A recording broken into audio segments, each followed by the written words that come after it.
yesterday, or on yesterday's show, Monday's show, we talked about both Australia, New Zealand, and obviously we've been keeping up and highlighting a lot of authoritarianism coming out of there.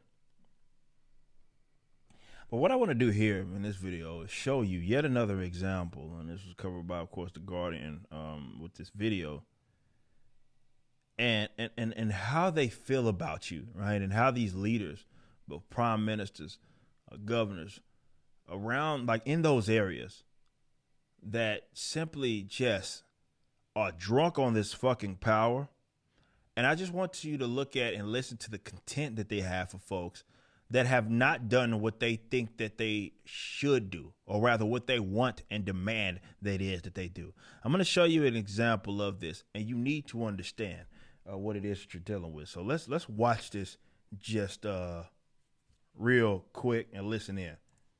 Calling people anti-vaxxers, some of whom were vaccinated, has had an impact at all on vaccine take-up in parts of the territory? No, and I'll repeat it. If you are anti-mandate, you are absolutely anti-vax. I don't care what your personal vaccination status is. Like, look how his attitude is up there. Look at what he said. He says that if you are anti-mandate, you are anti. Like, this is a motherfucker who, like I said, you could think about, this is why I hate politics. I hate, again, we talked about that last segment, and why I hate the way these people talk. You know what I mean? Like, you would punch your neighbor the fuck in the face in the event that they talk to you like that, where they're trying to like place something that is evil on you, and basically speak it into existence despite you not having that position, right?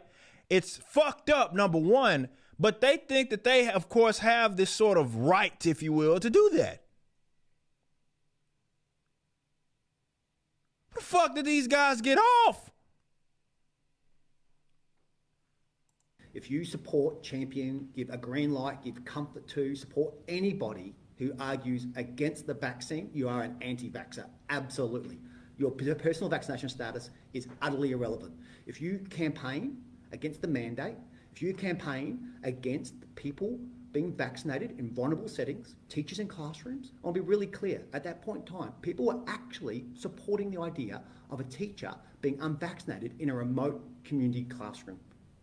And he says that like that's some sort of unbelievable thing. Oh my God, the unvaccinated teachers. Like, what the fuck? Like, this is sociopathic, psychopathic, I don't know, behavior. I gotta believe that it's one of them. This guy's fucking insane. He is insane, and he is drunk on the power it is that he has.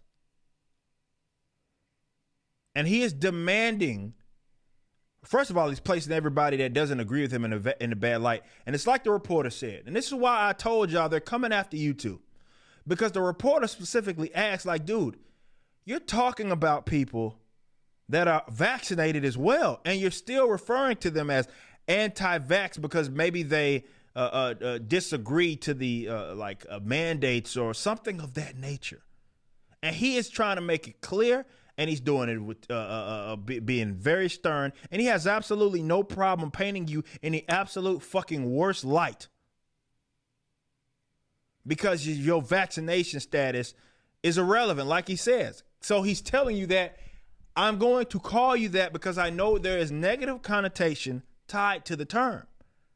Now, is it honest? Of course not. You're vaccinated, and most people are. I'm not even talking about against the virus. I'm talking against something. You can't call someone anti-vaccine even if they didn't want to take this one.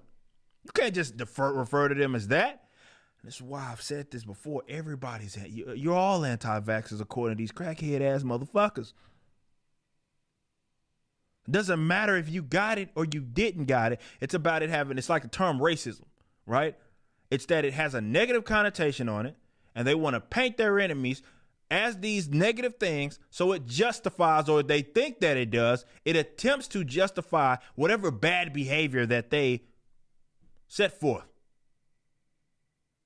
It justifies them because, hey, look at you You are the bad person. And I've convinced everybody else, or tried to, that you're the bad person. You're making me do this. It's like this abusive sort of relationship here. With kids who cannot be vaccinated. I reject that. I still reject it. And if you are out there in any way, shape or form campaigning against this mandate, you are absolutely anti-vax. If you say pro-persuasion, stuff it, shove it. We are absolutely going to make sure as many Territorians as possible are vaccinated. That is our best protection against this thing. And if you look at the Doherty modelling that's only come out since, that says if you double dose 80 in remote communities, 5 and up, I think you'll see our vaccine mandate is absolutely crucial to protecting lives, particularly Aboriginal lives. And I will never back away from supporting vaccines. And anyone out there who comes for the mandate, you are anti-vax. This guy's a piece of shit. And like I've said, man, y'all, all right, I'm going to be very blunt here, okay? You have to, and this is purposeful. I know people think, oh, well, it's just because you're an anarchist, blah, blah, blah. No. And that's part of it. Don't get me wrong. I'm not going to act like it's completely detached. But these people deserve all the discontent. I don't know what would you call it? Because we know that these are bad people. Like, you consider the impact that is that they have on so many, thousands, millions of people, and on their lives in a negative way. And then they look to you as if you are making them do it. They look to you as if you are the problem. Even though you're doing nothing. In this case, you're just existing. This guy's a fucking demon. And he catches an attitude. He has nerve to catch an attitude because you would dare either defend someone's liberty, right? You dare to defend someone's liberty to do whatever it is that they want instead of being forced and having all of these things stripped away from them because they choose not to get a virus for something that has a 99% survival rate. But not only that, the thing that they're telling you to get does not prevent transmission. If you get it, you can still spread it. And you can still get it, obviously. And it's despite that, the data that they're referencing, this fucking psychopath is painting you as if you are the aggressor, even though he is. People look at, and this isn't something that's unique to America. Obviously, we're talking about, I think he's Northern Territory, if I'm not mistaken, of Australia. But a lot of people have so much, and this is why Gina Carano was right, by the way. But they have so much hatred towards the neighbor who does nothing but exist. But the politicians, or rather the government officials, who have admittedly and knowingly ruined the lives of millions of people, or rather through their lead, people look at them as if we're supposed to still respect them. You remember when the January 6th thing happened? I'm going to end on this note. I say this all the time. I mentioned this before. I'll be repeating myself for people that watch me regularly. When January 6th happened, you had all of these conservatives, blue check mark, going out of their way to try to fall over themselves to basically condemn the actions. Why? I have no idea, but we'll get to that in a little bit. They condemned the actions, and I was the one that went on the platform, such as Blaze, and I said, why the fuck are y'all falling over each other to condemn it? Definitely if you had nothing to do with it. But more importantly, are we forgetting who we're dealing with? We're dealing with Congress. Congress is the criminal class in this country. They are part of the criminal class of this country. They have sent your children off to die in war efforts that led to absolutely fucking dick all in the last 20 years. They have supported policies that have done nothing but steal from you and line up the pockets of their cronies. Spending efforts that have $30 trillion worth of debt. They're spending assets of your unborn children. These are the most evil pieces of shit in the country. Yet you pretend like it because the conditioning has you guys believing all around it. And this is where the anarchist in me does speak, but you know I'm right no matter where it is that you are. We speak about politicians and government officials as if again, they're off limits, and you speak about your neighbors worse who don't do anything to you. Your neighbor spoke to you like he did, you slapped your neighbor in the fucking face. Yet these dickheads all around the world get away with this shit. Because the propaganda worked. You guys got pumped through these public education systems, so where you treat the people that are attached to the government as if they are detached from everybody else. And you can't talk about them like that. You can't talk to them like that. The queens, the kings, and the presidents, and the Congress folks, and the prime minister, you can't talk about them like that. You can't handle them like that. When they are, objectively speaking, responsible for more deaths and destruction than your neighbor ever was.